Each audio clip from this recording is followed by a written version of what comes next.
പിണറായി വിജയൻ ഏകാധിപതിയെ പോലെ പ്രവർത്തിച്ചുവെന്ന് CPI ഇടുക്കി ജില്ലാ എക്സിക്യൂട്ടീവിൽ രൂക്ഷ വിമർശനമുയർന്നു. ഇടതുപക്ഷ നേതാക്കളുടെ ശരീരഭാഷ ആളുകളെ പാർട്ടിയിൽ നിന്ന് അകറ്റി എന്നതുൾപ്പെടെയുള്ള വിമർശനമാണ് യോഗത്തിൽ ഉയർന്നത്. രാഹുൽ വിജയൻ വിവരങ്ങളുമായി. രാഹുൽ, എന്തായിരുന്നു ഉയർന്ന വിമർശനം?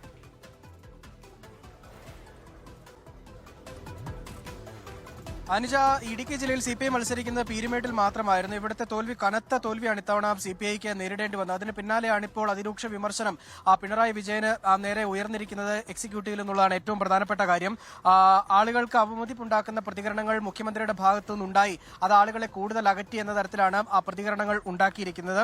മാത്രമല്ല, ജില്ലയിലെ ഭൂപ്രശ്നങ്ങൾ ഉൾപ്പെടെ പരിഹരിക്കുന്നതിൽ ഒരു പരിധിവരെ സർക്കാരിന് വിജയം കാണാൻ കഴിഞ്ഞിട്ടുണ്ട്. പക്ഷേ അത് ജനങ്ങളിലേക്ക് എത്തിക്കാനോ അവർക്കത് മനസ്സിലാക്കി കൊടുക്കാനോ ഉള്ള സമയം ായില്ല, അല്ലെങ്കിൽ അതിന് സാധിച്ചില്ല എന്നുള്ളതാണ് പ്രധാനമായും വിമർശിക്കുന്നത്. മാത്രമല്ല, ഈ തെരഞ്ഞെടുപ്പ് സമയത്ത് ഉൾപ്പെടെ പല യോഗങ്ങൾക്ക് വേണ്ടി പങ്കെടുക്കാൻ MV ഗോവിന്ദൻ ജില്ലയിൽ എത്തിയിരുന്നു. പക്ഷേ അത് പ്രസംഗങ്ങൾ, പാർട്ടി ക്ലാസുകൾ മാത്രമായി മാറുന്ന ഒരു സാഹചര്യമാണ് ഉണ്ടായത്. ആളുകൾക്ക് മനസ്സിലാകുന്ന വിധത്തിൽ ഒരു തരത്തിലുള്ള പ്രതികരണവും ഉണ്ടായില്ല.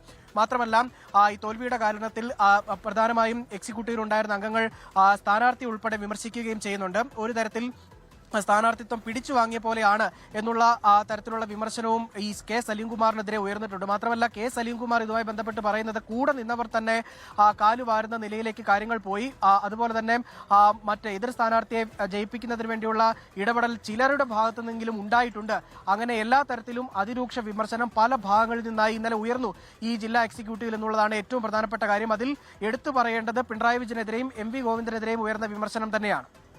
അതാണ് രാഹുൽ വിജയനാണ് വിവരങ്ങൾ നൽകിയത്.